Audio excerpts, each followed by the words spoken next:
Bakunzi ba Gora TV reka tubaramutse tubifuriza kubandanya mumererwa neza aho muherereye hose mu gihugu cacu ciza c'u Burundi ndetse no hanze y'igihugu.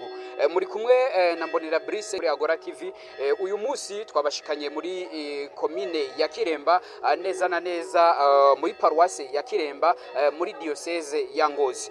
Kuri uno munsi wa gatandatu turamutse dushika neza na neza muri komine ya Kiremba, muri Paruwasi ya Kiremba, muri diocese ya Ngozi, nkuko nempejeje kugira nte kubibabwira.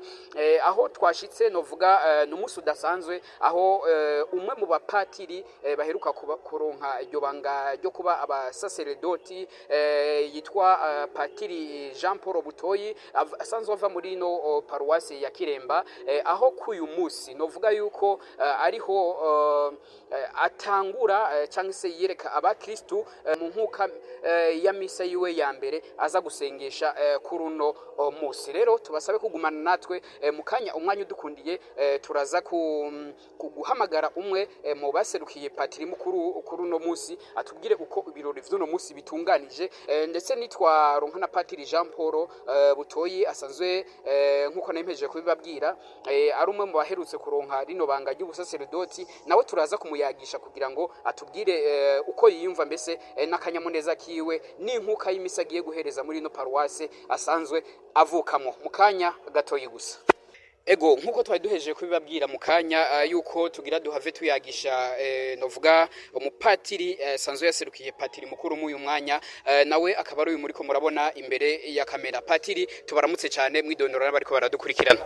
Mahoro cyane, ndabaramukije na jewe bita Patiri Karorero de Force, sanzwe ndi ngaha muri Paruwasi ya Kiremba, ndi ekonome, ariko nkumure patiri mukuru yafatiwe n'ubundi butumwa yarazeze ngaha kugira ngo ndamusigarire umwanya atahaze nuko.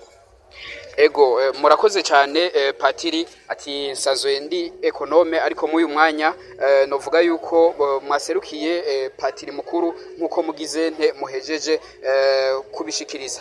Mbega nyakubahwa patiri, novuga uyu munsi muramutse muramukanye urubanza novuga yuko rudasanzwe, aho mu mwanya muhava novuga mwakira cyangwa se mufasha umwe mu baherutse kuronka rino banga ry'ubusaserdoti. Mbega gapatiri uyu munsi utunganije gute muri rusange? Uno munsi nkuko mubivuze, murabizi neza ko mu itariki 12 z'ukwindwi abasaserdoti batiwe ari muri Paruwasi ya Gasenyi. Iyi paruwasi nayo itego iteka ryo kuronkamwo batatu bayivukamwo. Muri abo batatu rero uyu munsi umwe arahava akenguruka. Niko rubanza dufise n'umunsi, kandi ni n'akanyamuneza dufise ko kwakira no kwigina ibyo byiza by'umukama ko umusaserdoti yaje mu muryango nawe ngo akengurukira Imana ari kumwe n'abanyamuryango, ayishimira kubyo yamugiriye, kubyo yamushikanye ko twese akabanya ko neza ko kwigina ibyo byiza by'umukama. Nivyo niko rubanza dufise imise yo mu kwanguro agomba asomere mu muryango ngaha muri Paruwasi ya Kiremba.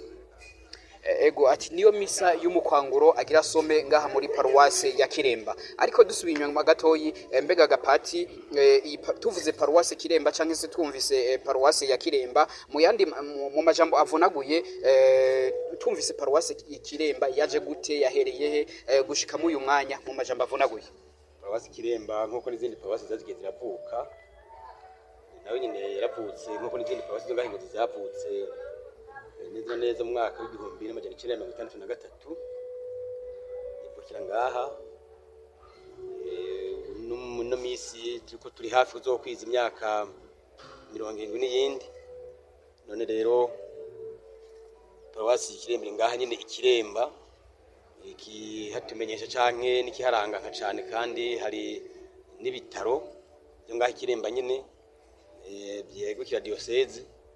Iyi Paruwasi Kiremba iri muri komine Kiremba, mbere ku mugwa mukuru nyine wa komine Kiremba, no muri ibi bishasha bya komine zagutse hose nyiguma. Iyi Paruwasi Kiremba ifise ibisata 12, ariko ari n'ikigira 13 kiri mu kuvuka. Iri hagati na hagati iriko hafi kuzo kwiza abakristo nk'ibihumbi bishika ku 70 kugenda ku 80 gutyo. uko niko paruwasi Kiremba no nkayidondora. Reka tubashimire cyane. Urakoze cyane rwose.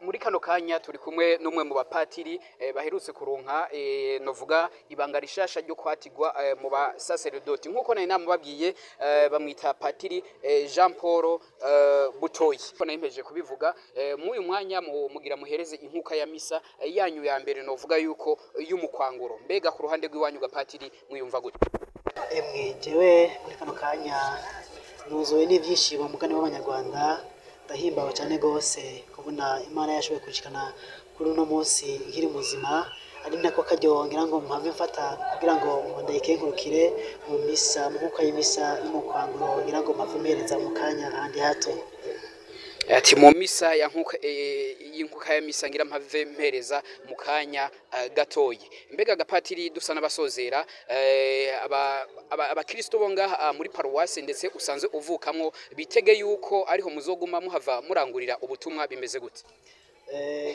iyo umwungere atwatiye araheza akaba yaradutegekanirije ubutumwa none rero jewe ntabwo nzoguma muri paruwasi mvukamwo yandungitse muri paruwasi ya Busiga niho mbere namaze gushikayo niho ngiye kuzorangurira ubutumwa bwanje yego reka tubashimire cyane murakoze cyane mukama bampezagirire